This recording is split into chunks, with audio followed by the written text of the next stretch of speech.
Dukcapil terapkan Zero Data Sharing Policy. Kerahasiaan dan keamanan data penduduk jadi hal utama yang dilindungi. Untuk itu, Dirjen Dukcapil Zudan Arif Fahrullah menegaskan, lembaga pengguna akses data dilarang keras berbagi data pribadi penduduk dengan lembaga lain. Jadi diharapkan berbagai lembaga saat ini, terutama yang bergerak di sektor layanan publik, bisa langsung mengakses data dari sistem Dukcapil. Halo, Assalamualaikum. Apa kabar teman-teman semuanya? Teman-teman, ini ada pertanyaan yang menarik banget.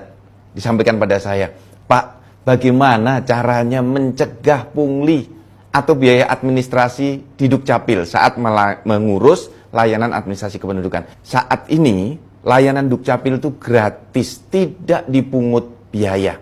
Ada 24 layanan Dukcapil, semuanya gratis, tidak dipungut biaya. Nah, sejak kapan di Indonesia layanan admin Duk ini gratis? Sejak tahun 2014. Betul, dulu pernah berbayar, sekarang semuanya gratis. Nah, tolong sampaikan ini kepada seluruh petugas Dukcapil, petugas RT, RW, kelurahan, desa, kecamatan bahwa layanan Dukcapil itu gratis. Dan jangan lupa, teman-teman urus sendiri. Bagaimana kalau ada petugas Dukcapil yang ngotot bahwa ini berbayar? Tunjukkan video ini, bahwa layanan Dukcapil gratis.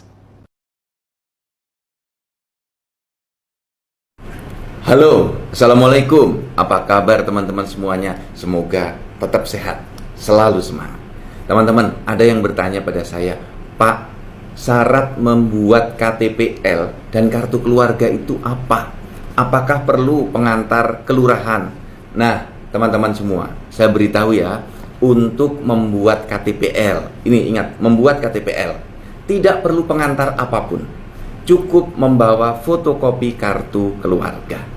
Nah, sedangkan untuk membuat kartu keluarga, syaratnya adalah Anda harus punya NIK terlebih dahulu. Bila sudah punya NIK, nomor induk kependudukan, tidak perlu pengantar apapun. Langsung datang di Dinas Dukcapil untuk membuat kartu keluarga. Sedangkan bila teman-teman belum punya NIK, belum punya nomor induk kependudukan untuk membuat kartu keluarga, perlu pengantar RT, RW, kelurahan, atau desa. Itu teman-teman, semoga bermanfaat.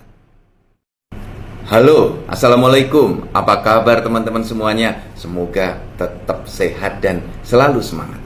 Teman-teman semua, ini banyak pertanyaan dari rekan-rekan milenial, anak-anak yang baru berumur 17 tahun. Bertanya, Pak, cara membuat KTPL itu bagaimana dan syaratnya apa? Teman-teman, saya beritahu ya, syarat membuat KTPL sangat mudah. Sekarang sudah dimudahkan, yaitu cukup membawa fotokopi kartu keluarga. Sekali lagi, cukup membawa fotokopi kartu keluarga. Tidak perlu pengantar RT, RW, kelurahan, desa, dan seterusnya, tidak perlu. Yang kedua, caranya datang ke Dinas Dukcapil. Tidak boleh diwakili karena harus foto wajah, iris mata, dan sidik jari. Teman-teman harus datang sendiri. Boleh ke Dinas Dukcapil atau kecamatan atau kelurahan, tergantung daerahmu pelayanannya di mana. Semoga informasi ini bermanfaat. Terima kasih. Halo, Assalamualaikum. Apa kabar teman-teman semuanya? Semoga tetap sehat dan selalu semangat. Teman-teman, masih banyak yang bertanya pada saya, Pak, syarat untuk pindah rumah itu apa? Syarat untuk pindah penduduk itu apa? Caranya bagaimana? Nah teman-teman, saya beritahu ya, ini adalah pindah penduduk dalam satu kabupaten. Syaratnya cukup membawa fotokopi kartu keluarga. Cukup membawa fotokopi kartu keluarga, tidak perlu pengantar apapun. Kedua, caranya bagaimana? Datang ke Dinas Dukcapil atau ke kelurahan atau ke kecamatan, bebas sesuai pelayanan di tempatmu. Kemudian isi formulir. Harus ngisi formulir karena di situ ditanya yang pindah berapa orang, kepala keluarganya ikut pindah tidak, istrinya ikut pindah tidak, dan nanti Dinas Dukcapil akan ngecek teman-teman menempati rumah sendiri atau rumah sewaan atau rumah kontrakan. Bila rumah itu kontrakan atau sewa, harus ada surat izin dari pemilik rumah kontrakan tersebut. Boleh nggak alamatnya dipakai? Kalau tidak boleh, teman-teman tidak boleh tinggal di alamat itu. Itu informasi dari saya, semoga bermanfaat. Assalamualaikum, apa kabar teman-teman semuanya? Semoga tetap sehat dan selalu semangat. Teman-teman, ada yang bertanya pada saya, Pak, bolehkah saya membuat KK dan KTPL di rumah kontrakan saya? Sedangkan saya hanya akan tinggal beberapa bulan saja. Boleh nggak, Pak? Nah, teman-teman, saya beritahu ya, untuk kita boleh menggunakan alamat kontrakan untuk membuat KK dan KTP, ada syaratnya. Pertama, syaratnya adalah harus ada izin pemilik kontrakan. Harus ada surat pernyataan dari pemilik kontrakan mengizinkan bahwa kontrakannya boleh dipakai untuk alamat KK dan alamat KTP. Dan yang kedua, kalau tinggal di rumah kontrakan, harus dalam waktu lebih dari 1 tahun baru menggunakan alamat KK dan KTP di situ. Kalau hanya tinggal 2 bulan, 3 bulan, tidak diperlukan karena masuk kategori penduduk non-permanen. Halo, Assalamualaikum. Apa kabar teman-teman semuanya? Semoga selalu sehat dan tetap semangat. Teman-teman, ada yang bertanya pada saya, Pak, saya ini baru menikah, tetapi KTP dan suami saya itu berbeda kabupaten kotanya.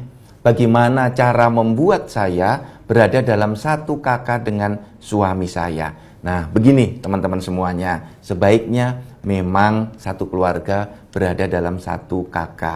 Bila teman-teman itu KTP-nya masih beda-beda, maka harus disatukan dulu dalam satu kartu keluarga. Maka mekanismenya entah istri, entah suami harus ada yang mengalah pindah ke dalam satu KK. Mekanismenya diurus dengan mekanisme pindah penduduk. Bisa penduduk dalam satu kabupaten, bisa penduduk antar kabupaten kota perpindahan.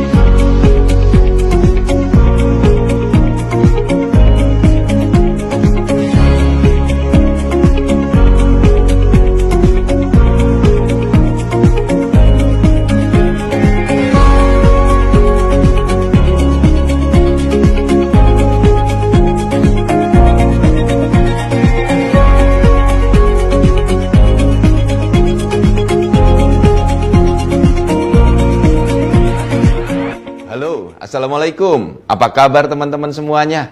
Teman-teman, ada yang bertanya pada saya, Pak, KTP saya hilang, saya ini orang luar kota. Apakah saya bisa mengurus KTP yang hilang itu di kota ini? Dan bagaimana syaratnya? Contohnya begini, KTP saya Jogja, saya sedang ada di Jakarta, tinggal di Jakarta. Nah, saya mengurusnya di Jakarta atau di Jogja? Teman-teman, saya beritahu ya, KTP yang hilang bisa diurus dimanapun. Tidak harus pulang kampung. Caranya, minta surat keterangan kehilangan dari kepolisian. Dan surat keterangan kehilangan itu bawa ke Dinas Dukcapil terdekat. Anda akan dicetakkan KTP yang baru tanpa merubah alamat. Numpang cetak saja. Nah, bagi teman-teman, bila ada Dinas Dukcapil yang menyatakan nggak bisa, tolong tunjukkan video ini. Agar mereka ngerti bahwa kita bisa mencetak KTPL yang hilang dimanapun. Terima kasih, semoga bermanfaat. Halo, Assalamualaikum. Apa kabar teman-teman semuanya? Teman-teman, ada yang bertanya pada saya, Pak, bisakah data saya ganda? Saya tadi ngurus di bank, kok data saya dipakai oleh orang lain? Padahal saya sudah punya KTP elektronik. Teman-teman, saya beritahu ya, bila sudah memiliki NIK dan NIK-nya sudah ada KTP elektroniknya, kita jamin bahwa data kita tidak ganda. Data teman-teman itu tunggal di Dukcapil. Maka berbagai lembaga ketika menggunakan data Dukcapil menemukan data yang ganda, ikuti data yang ada di dalam KTP elektronik. Karena kita menganut prinsip single identity number. Satu NIK yang ada di dalam KTPL itu sudah dijamin ketunggalannya. Jadi jangan khawatir, gunakan NIK dalam KTP elektronik. Terima kasih, semoga bermanfaat. Halo, Assalamualaikum. Apa kabar teman-teman semuanya? Semoga tetap sehat dan selalu semangat. Teman-teman, Ada yang bertanya pada saya, Pak, boleh nggak sih saat ini kita memiliki kartu keluarga lebih dari satu? Nah, teman-teman, saya beritahu ya, saat ini Indonesia menerapkan single identity number. Artinya, satu penduduk hanya boleh punya satu NIK, hanya boleh satu kartu keluarga, dan hanya boleh punya satu KTPL saja. Nah, oleh karena itu, ini ada kaitannya dengan seorang suami yang memiliki istri lebih dari satu. Maka beliau, suami ini hanya bisa terdaftar dalam satu kartu keluarga saja. Nah, ini juga penting. Kalau ada seorang suami yang menikah lagi tanpa izin istrinya, maka suami itu kalau akan pindah kakak, pasti akan ketahuan dari kakak aslinya. Karena bila di print out, maka di kartu keluarga akan hilang nama suaminya. Nah, oleh karena itu, ibu-ibu tolong dicek di kartu keluarganya. Suaminya masih ada atau tidak. Terima kasih, semoga informasi ini bermanfaat.